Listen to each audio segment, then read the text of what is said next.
Hi, welcome to Tuesday with Teri. Today we are going to talk all things tuning fork. How do you use them? How do you activate them? What's the difference between this one with the big ball at the end and not? We're going to talk all about tuning forks today.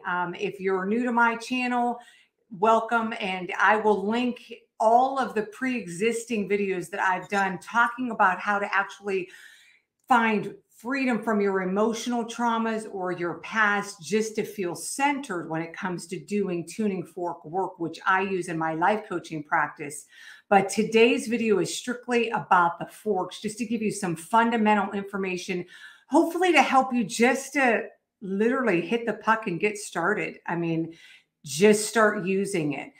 Somebody asked me about the tuning forks and when I started, and to be very honest with you, you just have to start, because you need to get familiar with the tuning fork, how it feels, and just start to understand and feel for yourself the difference in an upset, so to speak, in somebody's body when you're using the tuning fork. But I get ahead of myself. Here's the scoop. This is a tuning fork. This is just a tuning fork. Here's the handle. These are the tines. Tuning forks come in different shapes and sizes based on the hertz of the tuning fork. Okay, this large one is 174. I love this one. This one brings you to a place of safety and peace and rest. Okay, this is just a great one for me. I use this the most when I first discovered how do I identify when the tuning fork was letting me know something. Because this is really low, it makes it easier to identify upsets around the body. I really encourage using the lower frequency. This one is 174, as opposed to a really high one. These high pitched ones, the smaller the tuning fork, the higher they get. They have ones that are even smaller than this called angel tuning forks. And so they're really, really high pitched. For me, in the work that I'm doing, the higher the pitch, the harder it was and is for me to discover any kind of upset. I'm using tuning forks to try to uncover buried or hidden emotions and trauma in the body. The lower for me, the better. Okay.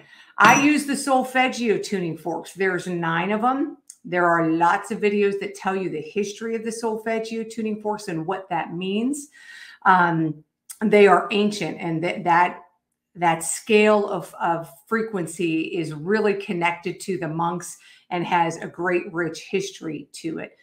So 174 is a part of that frequency. You could buy this tuning fork separate and on its own. Again, I will attach some links. I suggest, if you're going to make the investment, make it. When I first started, I went on Amazon and I tried to find the cheapest set that I could get just to get things rolling. But cheap is not better. Less expensive is cheap when it comes to a tuning fork. Eileen Markusik has designed and marketed and makes her own now.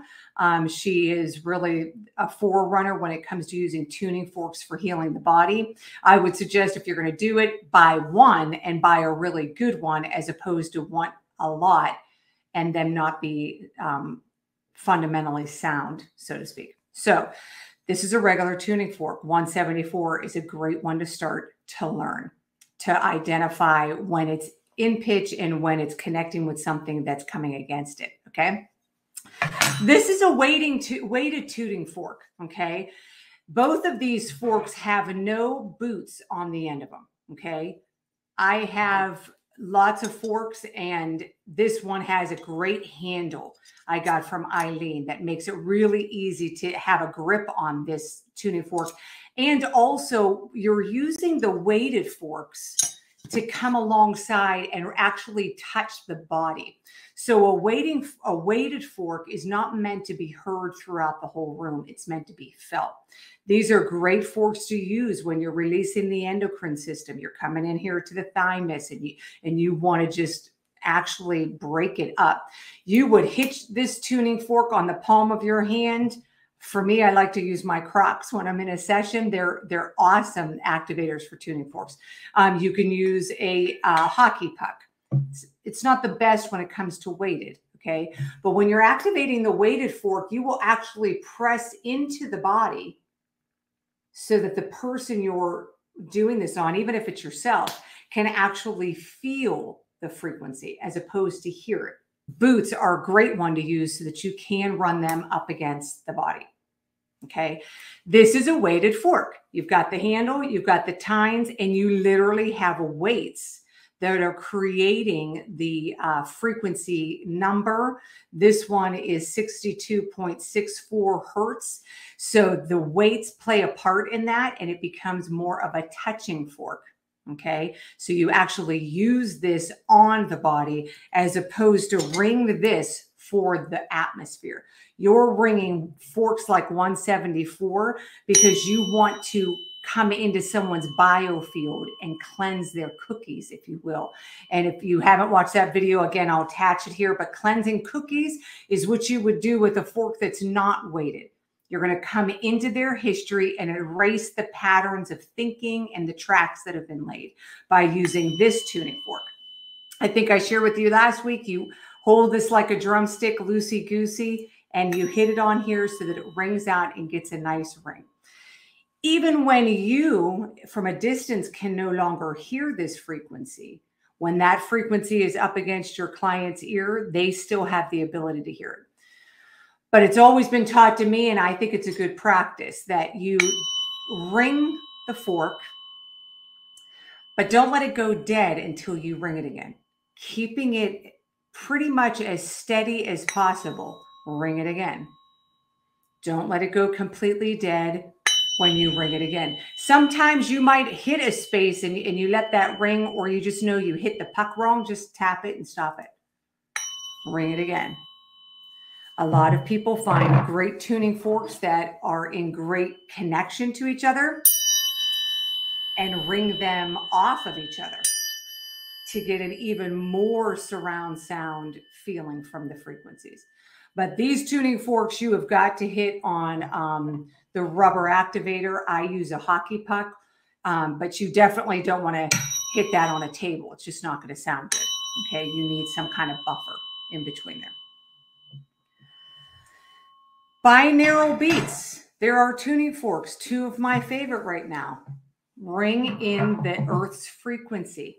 Okay, the Earth frequency is 7.83 hertz. These are binaural beats. I don't know if you understand what that means, but the brain is so amazing. This fork is 54.81 hertz.